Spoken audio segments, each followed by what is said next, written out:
Oyami Music Empire. Where you come and see music one by a city now. One night was na ski 5 enter. Ski 4 pass over life one day. Hello Monty go la kokona. Odia. Oh wa look yoda. Oh wa look yoda. Oh wa look yoda. Oh wa look yoda. Ice.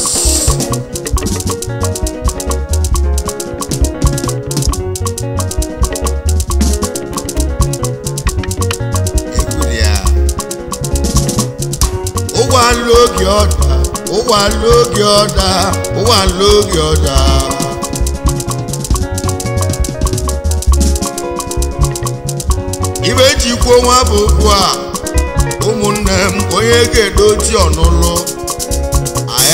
Ibe niile nwere oge, umunne m oh wa look yoda. Oh wa look yoda. Ebube agụ na-eche agụ. Oh wa look yoda. Ibe jikwo nwa bokwa, ụgwa look yoda, ụgwa look yoda. Onye ọbụla chedo m ntị n'onu. Ije wenụlụ onu.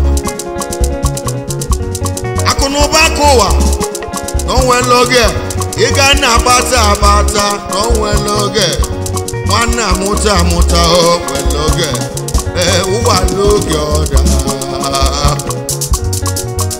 Agụ na-eche agụla ya.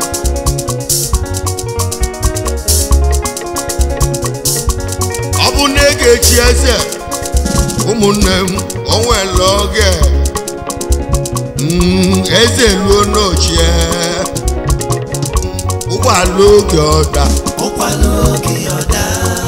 Si na nnukwu mmadụ dị ka nnukwu alụsị onye na nke onye na-etile egwu a odogwu ya bụ Simeon Ojunwike nwanne kwe nwanne ma onye ọrịa metisi nọ a dogwu mmuchebe amụlị ya n'abọ n'ime ọrịa metisi ụmụnne m Simeon Ojunwike nnekwe onye ọma onye ọrịa metisi nọ a ụwa n'oge ọda.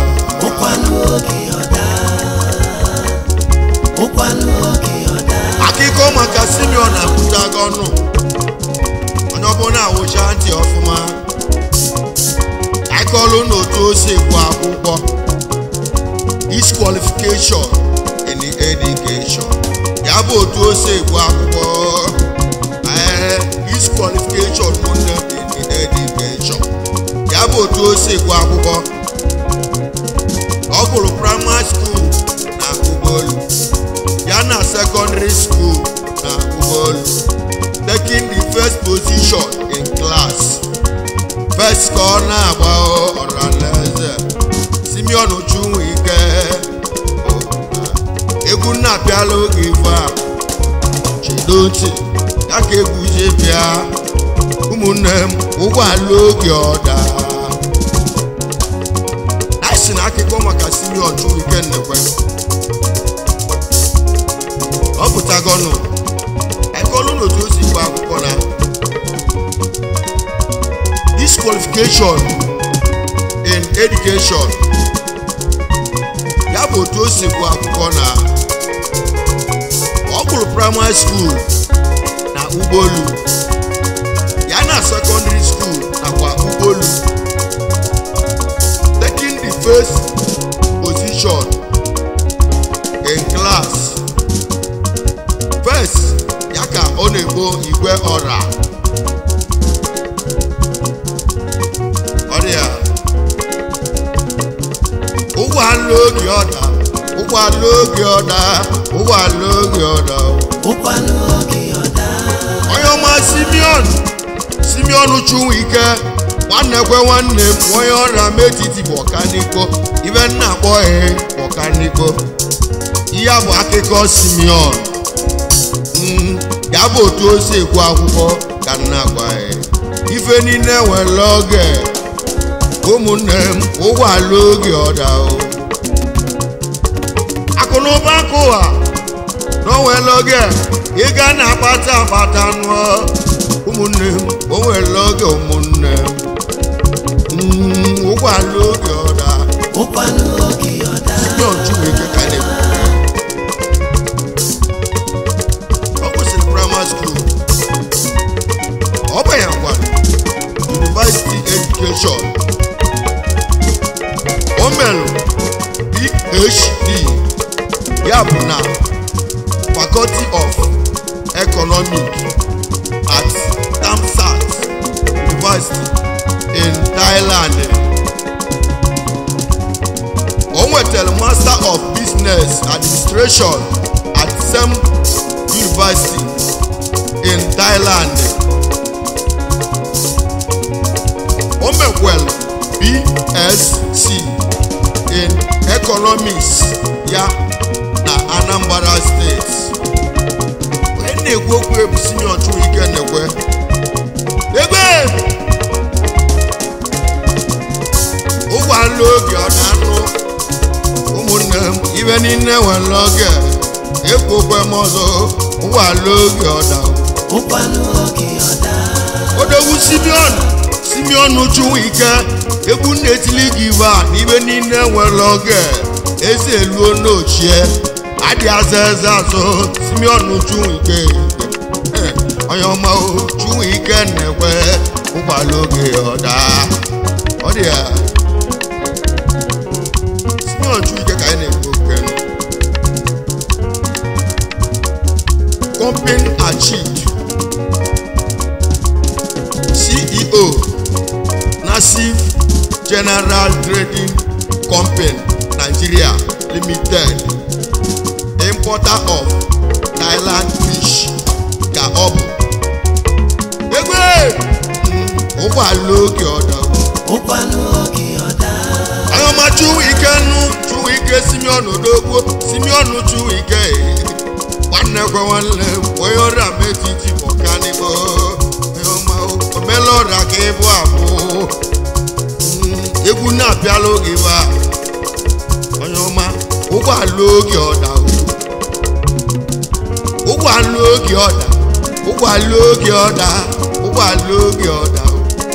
anyị na-ekwu okwu Simeon maka company achieve CEO Nassif General Trading Company Nigeria Limited, importer of Thailand fish ọ bụ n'ụwa niile ọ dị ya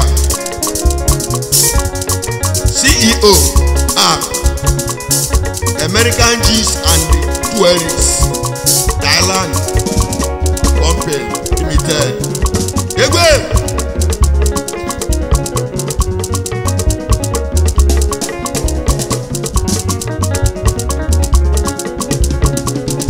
ụgbọala oge ọda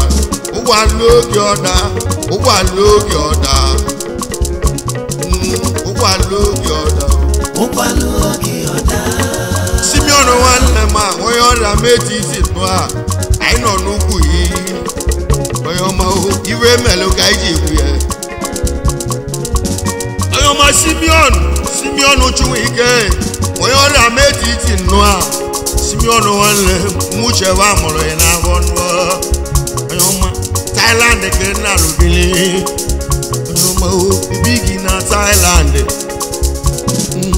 ụgbọala oge ọda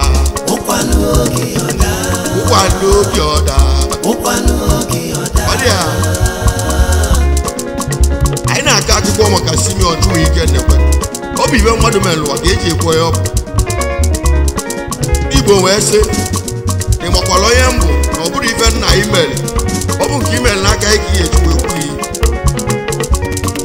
ọ dị ya anyị ka nọ na company achieve CEO Nassif Money Exchange Company Nigeria to Thailand, fast sending money and receive money worldwide. China Dubai, Hong Kong, Vietnam, ọdịya ụgbọala oge ọda ụgbọala oge ọda ụgbọala oge ọda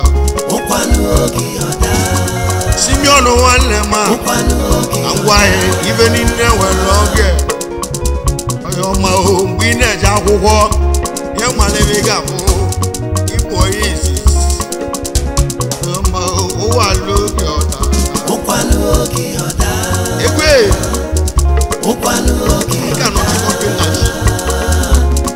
partner to Zenith Express Company of Thailand Shipments and Logistics Company. Partner both Mania Cosmetics Company of Thailand. Companies representative worldwide. Yab, onye nnochite anya company kwa niile. Onye na-ekwu okwu bụ Simeon na-ekwe. What am I etiti anam? Ọdịya ụgbọala oge ọda ụmụnne m ibe niile nwere oge ụgbọala n'oge anụ n'oge ada anụ onye nwe ụkwụ a ụmụnne ụgbọala oge ọda Simeon nwanne m a onye ọda m etiti ike nwanne m a odogwu na Thailand na Savannah Simeon nwanne m a landlord nwanne m landlord na nkwụ na fonu abịa landlord na upstairs ụgbọala oge ọda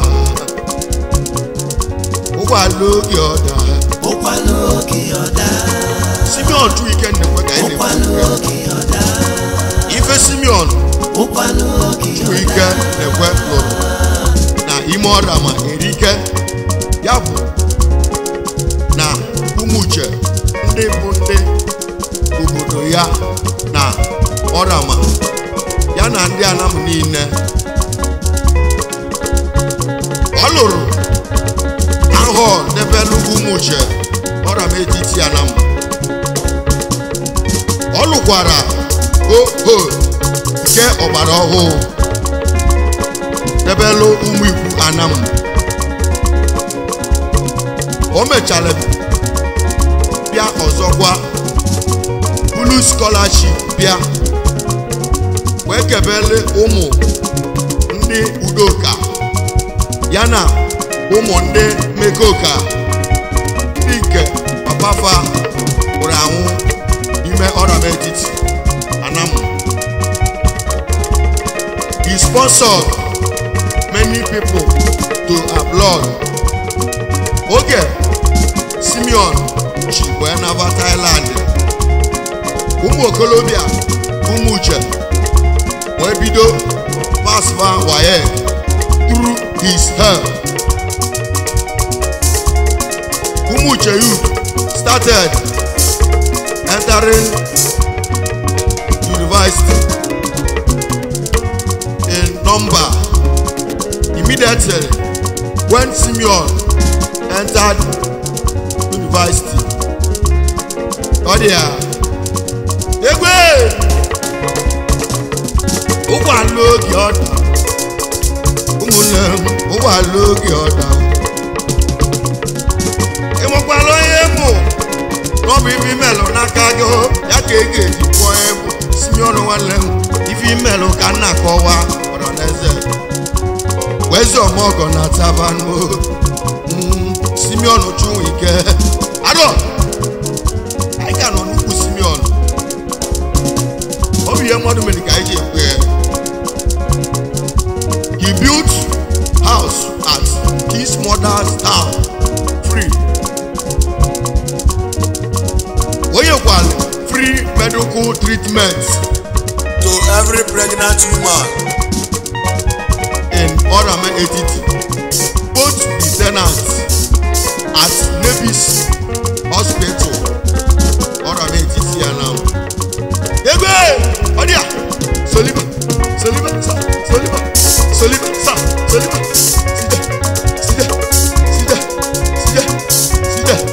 Egwoyo ai o wa logi oda Onyo ma Simeon gaba niru Simeon wana omo ga di akwo ya Onyo ma omo ga di akwo ya Onye chola ga na longozi chuno ya logi kalia Wezo omo go no Onyo ma ibe ni ne we loge Simeon wana wa logi oda Omelora gaba niru Simeon walema Simeon chu ike onye ora metiti bokaniko muche ba mulia na afọ onye mai ye malebe ga we na tafo Simeon walema ye malebe ga puchi ibe je pialo ge gwa chedonti ibe ni ne we loge ya kan ne ku ugba loge oda Opa logi oda. And I know the ski 5 pent alive. For Passover. Aye Simeon. Where's your morgan at Tabano? I can't let morgan and me way. Mogi get me well moki moon. I am okay here. I snag on your book here.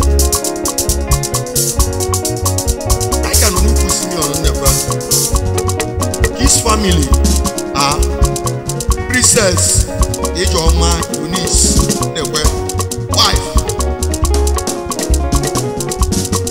It's not Keneloge Favor Chinaza Nekwe Ada Nekwe Yana Treasure Chinacheremu Nekwe Omama Nekwe Palogi Odana Kidimaka Simeon Chimobi Nekwe one Maja one of Anamu Oke mmili na-ebu ogwe ula kpata ego dị ya ụwa n'oge ọda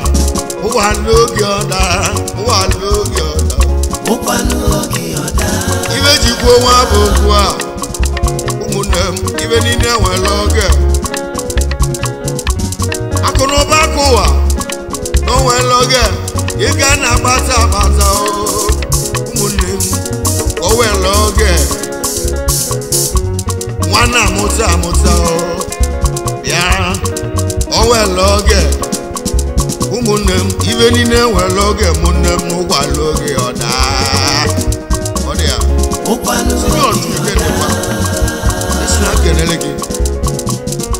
God's father Ogbuefi Gabriel Nnekwe the Otibolu Ugboko one of Anamu Oholi na Orama Etiti Anamu esi ọmụrụ nwa ga-eli aka nwa ya na nwa bụ ya go nne ya ibu agwa ya na-echi ya ọ dị ya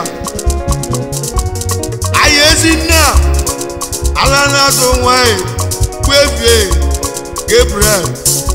Gabriel Nnekwe Otibolu ọ dị ya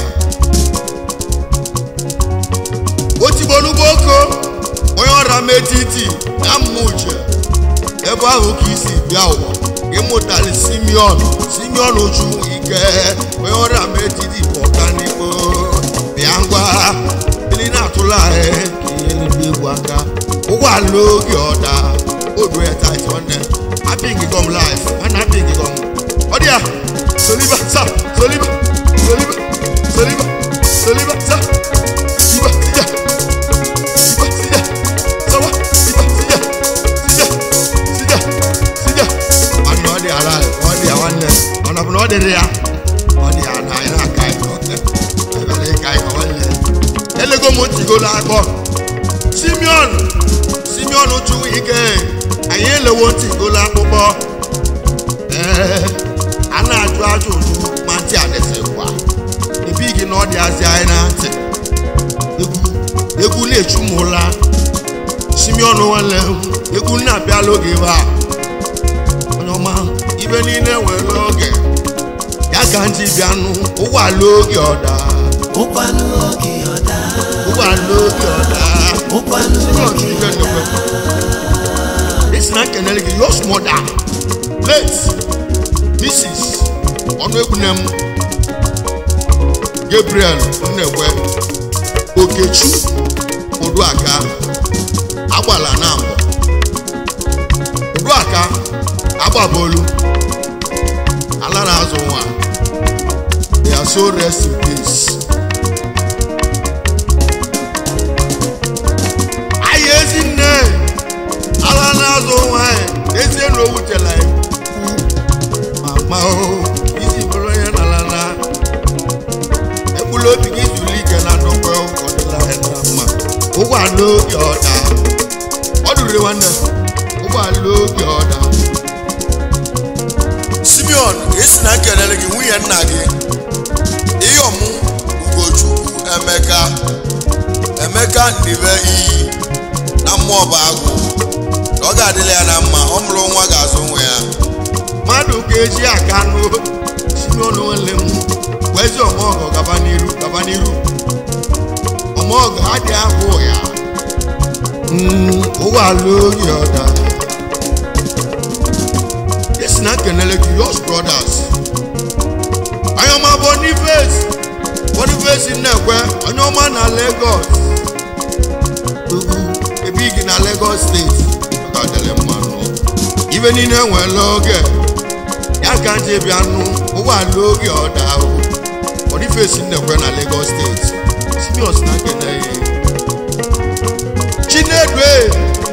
Chiedu ayịmọyama Chiedu nwanne mma Chiedu nwanne onye ọma na Owerri dike Chiedu Nnekwe na Owerri Simeon na nkenele ụgbọala oge ọda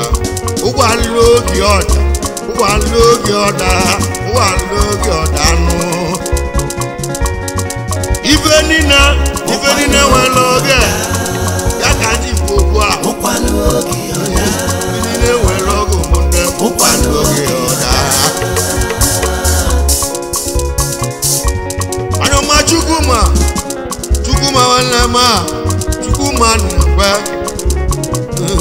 ebe igi na Lagos steeti ọ dị ya Chukwuma Nnekwe na Lagos steeti Simeon na nkele ya ebe niile nwere oge n'ụwa ụgbọala oge ọda o Chukwuma Nnekwe onye ọma na Lagos steeti esimuke nne nwanne ya bụ Uderike Nnekwe man na Lagos steeti Chugozie ụgbọala oge ọda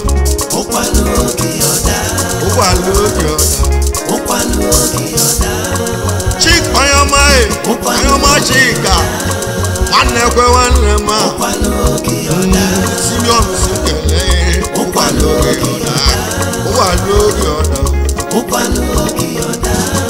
Chikeluo Nnekwe onye ọma ụgbọala oge ọda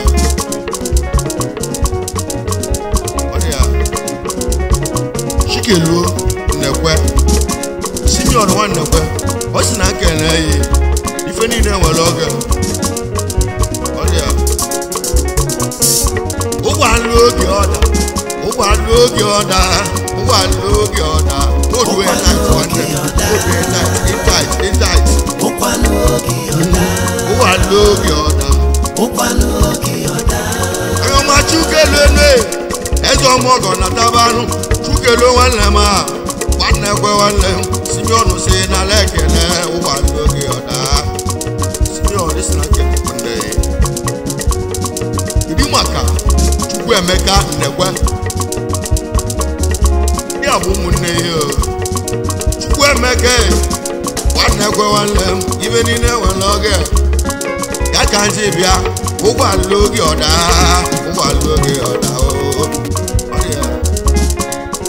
Simeon Chukwuike Nnekwe Democracy nke ndị Anam na Thailand uche onye kwu uche na a ga-esetụlụ ya nwanne ka nkwu uche m mkwelife nwata na-asalụ nye olu olulu ọ ga-analịlị anọma demokrasi chukwu gozie ego anyị ma onye ọma ogbo onye ọbụla na-akwụ uche ya ịmala ibe ị ga-emelụ ụmụ m anwụọ merụ m ya na ndụ enwe ekene ka nkene maka gịnị rukwu eze luo n'oge echilili eze luo ochie eze luo n'oge echilili eze luo ochie mụ bụ ya bịa onye nwe kwuru ibe niile nwere oge welutuwo m Kita is my door ụgbọala oge ọda it's my door now shine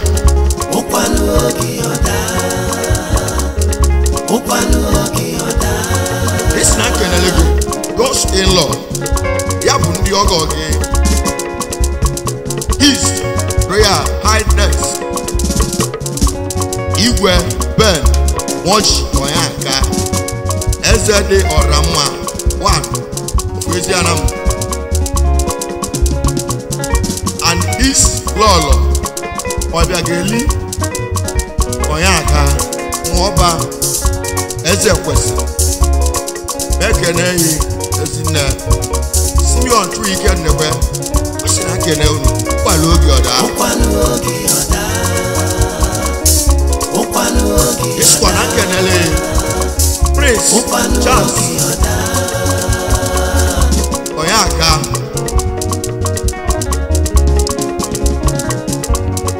eze Onyanka na USA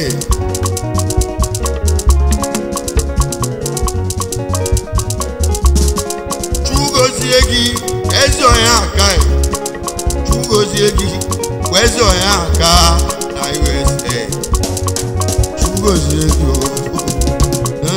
Simeon Simkele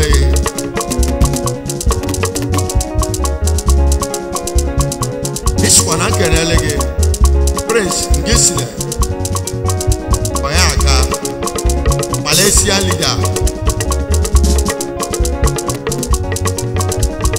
Yana Prince Ofoma Onyanka Iroya Kelly Ekene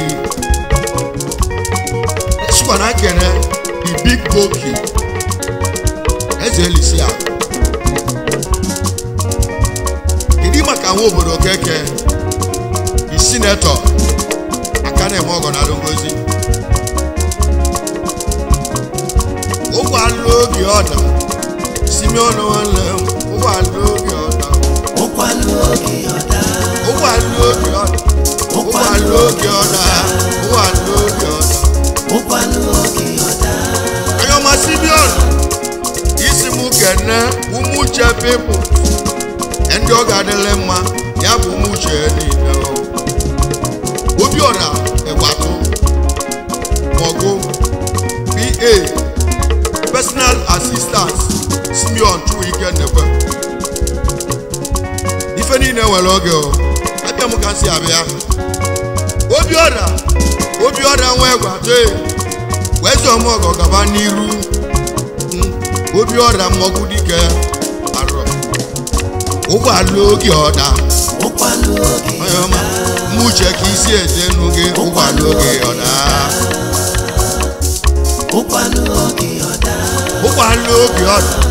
ụgbọala oge ọda na ndị ezutọ Ayọ̀má Zedigwe ọgụgụ ha na Lagos steeti Zedigwe ọgụgụ ha Owusi na Lagos steeti ịdị maka Ejike ọkpụkpọ Ichagi War na India ụgbọala oge ọda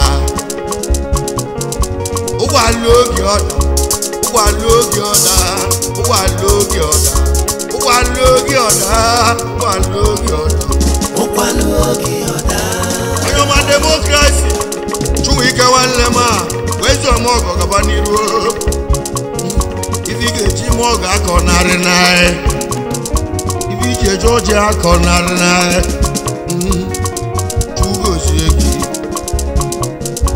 ụgbọala oge ọda